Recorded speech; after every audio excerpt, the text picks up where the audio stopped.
Bienvenue dans ce nouveau décryptage.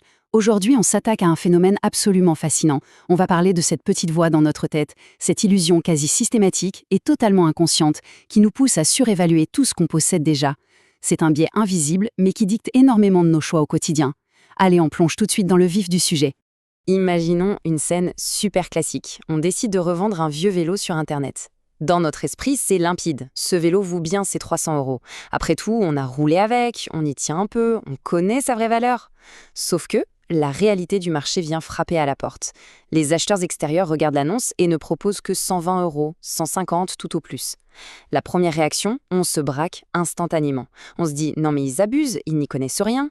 Et pourtant, les faits sont têtus. Quelques semaines plus tard, on voit passer une annonce pour un vélo identique appartenant à quelqu'un d'autre et il part exactement à ce prix plus bas. Alors pourquoi le simple fait d'être propriétaire d'un objet fait-il littéralement exploser sa valeur dans notre cerveau ? Et ce qui est vraiment dingue dans cette histoire, c'est que ce bug mental ne s'arrête pas aux simples objets physiques comme un vélo. Pas du tout. Ça s'infiltre absolument partout. On a tendance à surévaluer nos propres idées, les projets sur lesquels on travaille, nos opinions politiques, et même, accrochez-vous bien, nos relations toxiques ou notre propre souffrance.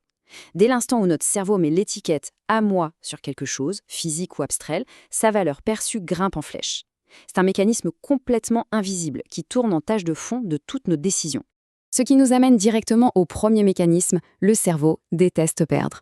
Eh oui, ce comportement qui semble totalement irrationnel face à la logique moderne vient en fait de très loin. Il plonge ses racines dans nos instincts de survie évolutifs les plus profonds. C'est ce qu'on appelle en psychologie l'aversion à la perte. Pour faire simple, perdre un billet de 100 €, ça fait neurologiquement beaucoup plus mal que la joie ressentie quand on trouve 100 € par hasard. L'impact émotionnel est complètement asymétrique. Pourquoi ?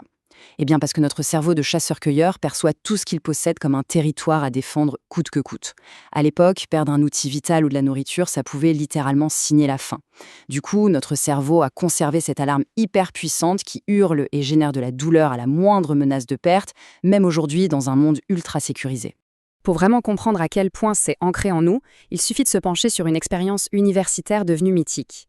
L'idée des chercheurs était toute simple. Ils ont donné une tasse à café banale à un groupe d'étudiants.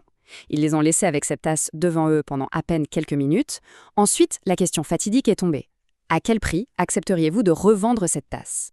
Et là, les résultats sont juste bluffants. D'un côté, les nouveaux propriétaires de la tasse exigeaient des prix astronomiques pour s'en séparer. En face, un autre groupe d'étudiants, totalement neutre, qui devait juste acheter la tasse sans jamais l'avoir eue en main, ne proposait qu'une somme dérisoire. Il a suffi de quelques toutes petites minutes de possession physique pour que le cerveau s'approprie l'objet et en gonfle la valeur de façon complètement artificielle. C'est exactement ça, l'effet de dotation. C'est le nom académique de ce biais, et c'est l'un des plus documentés au monde. Notre cerveau a un mal fou à s'adapter à la perte de quoi que ce soit qu'il considère comme sien. Il refuse de revenir en arrière. Ça crée une immense friction émotionnelle, et c'est exactement pour ça qu'on galère tant à revendre un bien au juste prix, ou même à jeter un vieil objet qui encombre le fond d'un tiroir. Passons maintenant au mécanisme numéro 2. Mélanger valeur et identité. Car on ne fait pas qu'amasser des choses, on a aussi cette fâcheuse tendance à y projeter notre image, nos souvenirs et notre ego. On voit ce décalage tous les jours dans le monde de la création et des affaires. D'un côté, on a l'entrepreneur. Lui, il voit toutes ses nuits blanches, ses sacrifices, ses efforts monumentaux. Il tombe amoureux de son processus. Mais de l'autre côté, on a le marché, le client. Et le client, il est froid et rationnel. Il s'en moque des nuits blanches. Il ne regarde que l'utilité finale, le prix, la simplicité et le résultat. C'est un choc frontal extrêmement violent, quand la valeur émotionnelle du créateur percute le jugement impitoyable du public. Et cela nous précipite vers le mécanisme numéro 3, le fameux piège des coûts irrécupérables. C'est un engrenage redoutable qui nous empêche d'abandonner un projet qui va droit dans le mur, sous prétexte qu'on y a déjà investi des ressources. On a tous vécu cette situation universelle. Étape 1, on lance un film et il est objectivement mauvais. Étape 2, au bout d'une heure, c'est une torture, l'ennui est total. La logique voudrait qu'on coupe tout, mais voilà l'étape 3, notre cerveau se sent investi. Pour ne pas avoir l'impression de gâcher cette heure déjà perdue, on s'obstine. Résultat à l'étape 4, on reste jusqu'au bout et on vient de perdre 2 heures de sa vie au lieu d'une seule. C'est complètement absurde, continuer ne fait qu'aggraver la perte, mais c'est humain. Et si on dézoome pour appliquer ça à toute une vie, ça donne le vertige.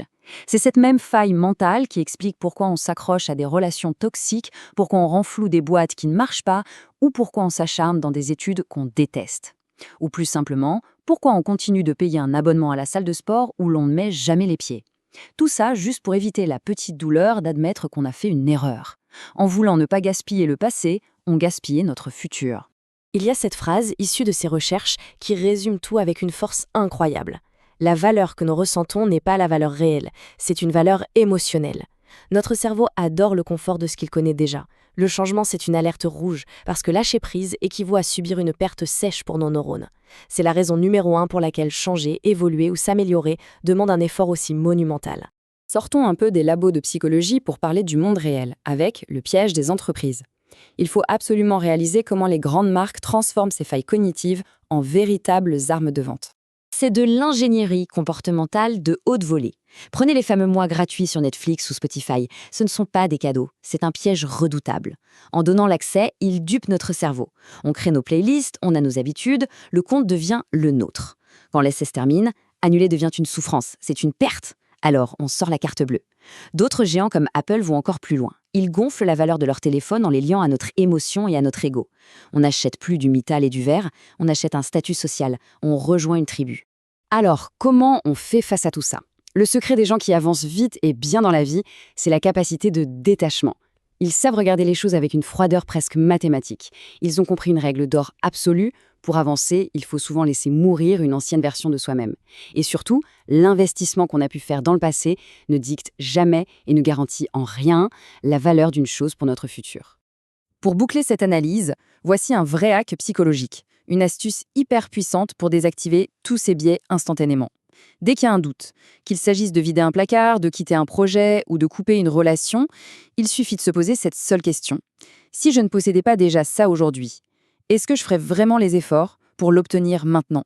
La réponse sincère à cette question balaye l'illusion de la valeur en un quart de seconde. Ça redonne instantanément une clarté et une liberté de décision totale. C'est vraiment la pépite à garder en mémoire. Merci d'avoir suivi ce décryptage et on se retrouve très vite pour explorer de nouveaux concepts.